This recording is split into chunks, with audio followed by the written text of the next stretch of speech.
Hi, I'm Dr. David Nowell, clinical neuropsychologist. In a previous video, we clarified this whole thing, the carrot and the stick, and now that we're crystal clear on that metaphor, I want to share with you a video about doing motivational work with yourself, with your students, with your clients, and if you are a parent spending a lot of time with kids for the foreseeable future during the pandemic, I offer this to you as well. I've titled this Activating the Corticostriatal Loop from the Front End. Now bear with me, it's going to get good. I know this title is a bit dull, but it's exciting to me, but you're probably not as big a nerd as I am about this stuff. Here's the thing. Deep within your brain is a cluster of neurons which produces dopamine. That's the neurotransmitter of reward, motivation, booyah, drive. And the very front part of your brain is this newer tissue. It's unique to humans. It doesn't really develop until your mid-20s. This is the tissue that supports impulse control, planning, sequencing. When you use a medication like Ritalin or Adderall or Concerta, which increases dopamine, how does it have its impact here? Notice at what great distance these two areas of the brain are. By increasing dopamine here, how does it improve performance here? The answer is there's a specific neurological pathway that connects the reward and planning center of the brain, the corticostriatal loop. By activating the loop here, you improve performance here. Notice, it's a loop. It works in both directions. You can activate it from the back end with medication, or you can activate it from the front end. Let me demonstrate what I mean. I'm going to ask you to think of something that you're looking forward to. This could be something in the next week or so.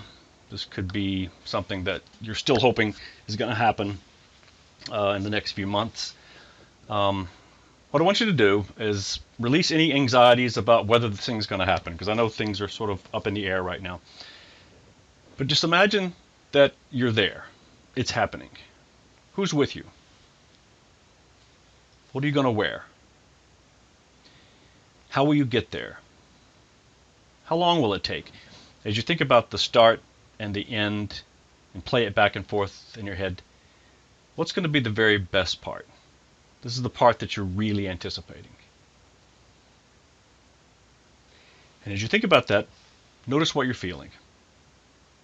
What you're seeing, maybe, what you're feeling, what you're hearing. How will you know when that moment has happened? Now, when you do this, you're activating the corticostriatal loop from the front end. I tried to avoid, when I did that with you, saying, what will you see, what will you hear, because I'm a super visual person.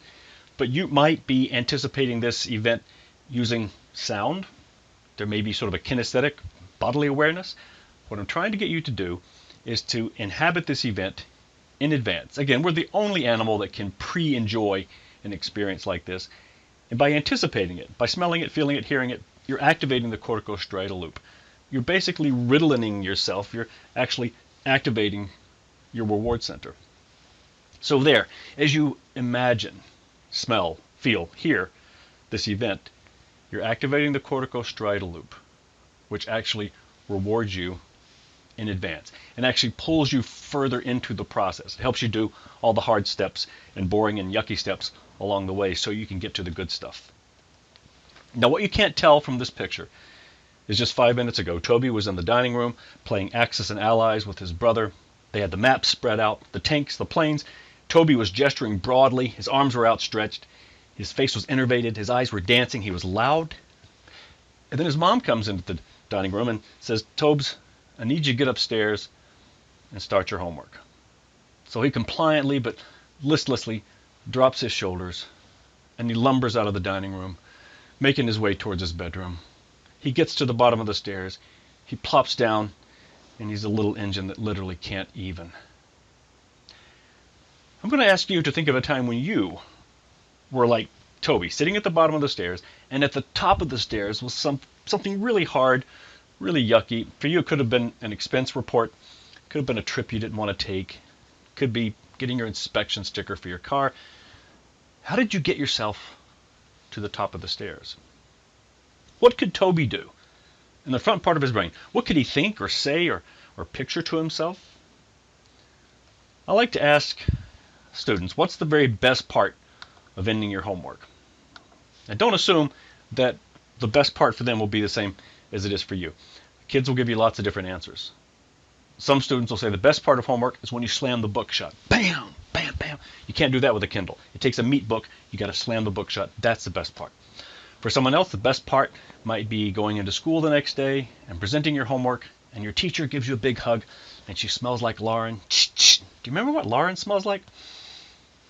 Think of how good it would be to get a hug that smelled like 1992. That's the best part. I once asked a student who hates homework, what's the best part of finishing your homework? And he said, it's when you're on item 48 out of 50. What he meant was, for some people, the best part of the roller coaster is when you go over the edge. But for him, the best part of the roller coaster is when you're on item 48 out of 50. That's the best part, when you can see the end in sight. Maybe for another student, it would be knowing that when I finish homework, I get to watch TV with my sister.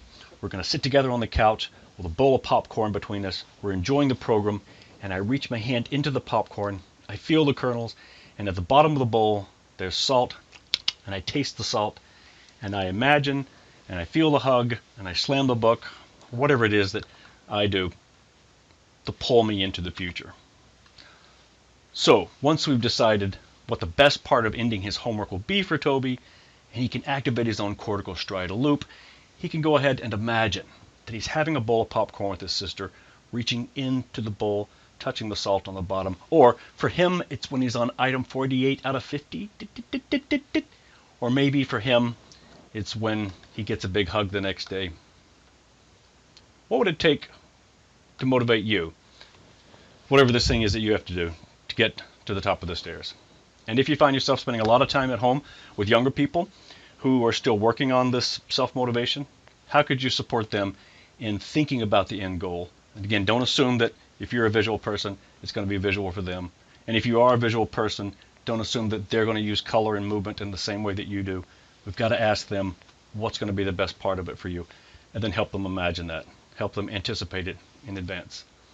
And I want to leave you with whatever that thing was that you said you're looking forward to.